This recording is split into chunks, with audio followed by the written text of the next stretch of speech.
How do I ensure the meaning I experience is self-determined? Well, you can't, because there's an arbitrary element to existence. So it is going to be squandered to some degree by fortune. But that's not the point. What are you going to do? Just sit back on your laurels and wait for things to roll over you? So what you do, look, the hero myth basically says, go out there, confront the dragon, get the gold, share it with the community, and live properly. Or it says, the alternative is, face the tyrant, enter the desert as a consequence because everything falls apart, recast structure, find the promised land. Those are the two elements to the hero myth. And that's divine. It's the closest thing to divine that we know. You might say, well, what happens if you follow the divine path?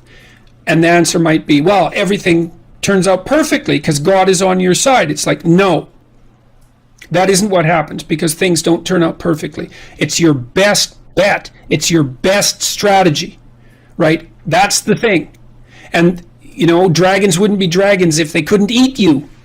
And so, but that's okay. That's okay. And this is something I found so useful about the biblical stories, especially about the Abrahamic stories, which I didn't know that well till I lectured about them last year. God calls people to the adventure of their lives. And so you could say, in part, God is that force within you which calls you to the adventure of your life. And it says, get away from your family, get away from your blind and unconscious comfort, and get the hell out there in the world. Well, God calls Abraham out from his fathers, where he stayed far too long, and from his kin, where it's secure. And like the first thing he encounters is a famine, and then he encounters a tyranny inhabited by people who want to steal his wife. It's like you think, well, Abraham should have just stayed in bed and ignored God, obviously.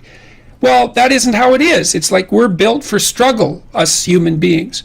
You're not after the bubbles of bliss that Dostoevsky described in Notes from Underground. We're built to contend with the world. We're built to contend with reality. You want a challenge.